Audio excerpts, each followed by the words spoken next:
Ready to get this show on the road. The catchphrase of all catchphrases. Now, gentlemen, when I woke up this morning, there was some interesting news that I found out about another team in the NFL right now that has had its struggles and continues to have its struggles, but now they lose one of their pretty decent players in the secondary. Jermaine Whitehead made some very vulgar comments after a 24-19 loss to the Denver Broncos. This was big because nothing's going right for the Browns, and this just adds to it. So, to break it down real quick, Whitehead has a terrible game against the Broncos. I mean, hold on. The Broncos offense, look at that. Like, if you're an NFL fan, you know how bad Without Joe Flacco. Exactly. So, a rookie, nonetheless, rookie tight end Noah Fent, who Denver drafted, I think it was the first round. Yep. He steamrolls over Whitehead for a 75-yard touchdown. So that Whitehead gave up a score right there. And then he also had a big missed tackle on another play, which ended up in a scoring drive. So his coverage was not there the entire game. So what happens when you're not playing your best, or what happens when you are playing your best? People talk. People talk about it. People talk on Twitter predominantly when it has to do with sports. And Whitehead could not handle it. So you look on Twitter, he acts in a completely unprofessional manner.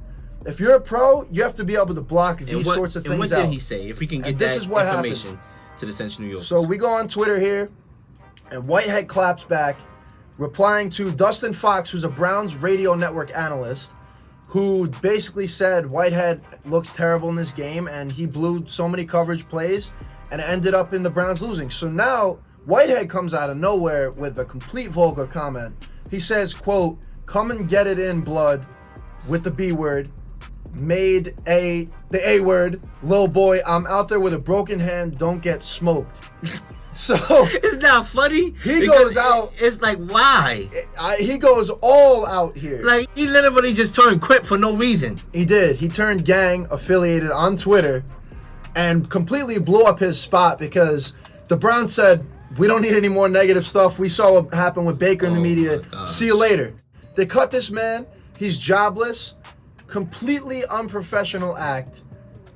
And Leel, we talked on past shows about players like KD and Kyrie Irving clapping back on the media. Yeah. You gotta act professional if you're gonna clap back. Because KD and Kyrie, they didn't use vulgarity like this. Exactly. They looked a little bit sensitive, but they came off as that. But guess what? It was nothing to this magnitude where a guy is actually threatening somebody for a comment that he actually deserved and had the freedom of speech to make. Because brother, you blown coverages. You was not playing good at all. So you should have embraced that to say, look, I'm gonna get better. Exactly. And yes, this one is on me. I played bad. We gotta play better. I gotta play better. That's all you have to say. Not no. Oh, this and come on.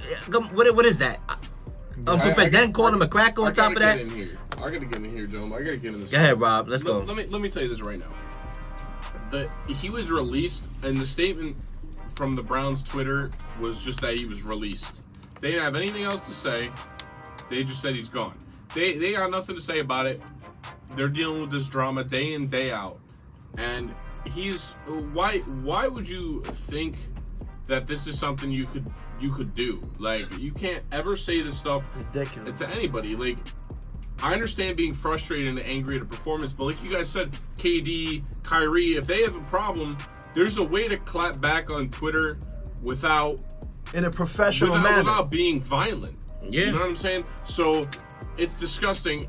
And to talk about the Browns as a whole, they lose to the Broncos with, as you guys are saying, without Flacco. So their offense is not supposed to have this kind of power. They're not supposed to lose this game. And the Browns continue to amaze me with how completely god-awful they are. It's a dysfunctional team in every way, shape, and form. And it really shouldn't be. No, it really should be. If you think about the clowns they got playing on this team. I mean, I reserve the word clown for Antonio Brown, but like when you see Baker looks like he aged 5 years when he talks to the media. Yeah. OBJ is being OBJ. I mean, skill-wise, these guys should have played good. You look on paper, skill-wise, this should be a top team in the NFL. Look at their roster. roster, man. This They team, told too They just much. can't click. This team should win, on paper, 9 to 10 games in a season. So many personalities. It started with the quarterback. Listen, I don't care what y'all say. Baker Mayfield has not been a leader at all this season. Oh, yeah. He brought a lot of that drama to that team. I tried to defend this man. And normally, you done. did. I'm Kenny done. C is not lying. I'm done Kenny with C sat in here when I was criticizing Baker Mayfield to say, listen, it's not his fault. He tried his best. But it's coming to fruition when you out there going back and forth, walking out of press conferences. You know, you're calling out your teammates. You've been doing all this talking. And a lot of people were saying, yo, we are going into the new era of quarterbacks that are not that cool and collected. Brady, you know, whatever Bill Belichick says goes. I can't comment. Yeah, no, these are guys these are guys that are out here. They're gonna take to social media. But Garrett, it's not working. It's not working at all. Maybe it should go back to that traditional quarterback because it's not working. Baker Mayfield was the new guy to start that new trend, and it hasn't been working at all. And then when you have players on the defense like this, like Whitehead, that are adding to that negative media coverage, it's not a good locker room feel for the whole team. And then on top of that, it brings pressure on them. It brings pressure on the coaching to quiet their players down and say, guys, we suck. We need to start playing better before we can say anything. Needs to get OBJ the ball more. There was a play where OBJ had an excellent catch on that final drive and he snagged the ball out the air. And then it was a 4th and 4. OBJ is running the seam wide open. Baker Mayfield did not look his way. He opted to throw somewhere else, turnover on downs. The Broncos win that game. Listen, I'll tell you what. If I'm OBJ, I would take a back half of his career Eli Manning over Baker Mayfield right now. Oh, because 100%. Baker throws him the ball. Eli threw him the ball. Yes, he And did. look how they played together. It's ridiculous. They were great. They were good. And I'll tell you what, OBJ has every right to be upset because we know what OBJ can do. Everybody does. Oh, yeah. He can be dramatic, and I understand his frustration. This was supposed to be him coming over here and taking care of business. This team was supposed to be really good. And I thought, but to be honest with you, I'm gonna say it right now. I take back. I can't take it back. I was completely wrong.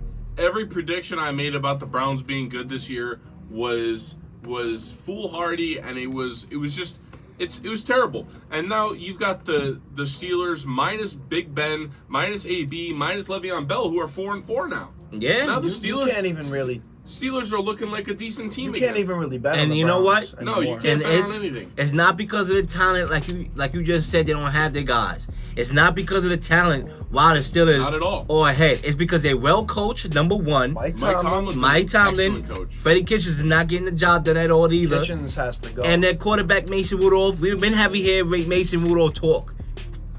Exactly. They're playing football. They're well coached, and they want to win. And if you look at what's about to happen with this team or what could happen, there could be more, believe it or not, even more negative media coverage or just media coverage in general, because Kareem Hunt's 8-game suspension has ended with this loss to the Broncos, making him eligible to play in a game for the first time since week 11 of last season. That right there just adds even more close eyes and close media coverage on your organization when Kareem Hunt, which we all know what happened with him, is now back potentially in your backfield.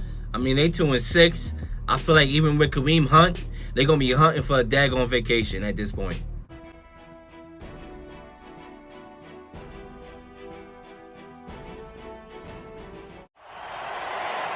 Baker Mayfield got the block from Robinson, throws broken up. It was broken up beautifully by Devontae Harris.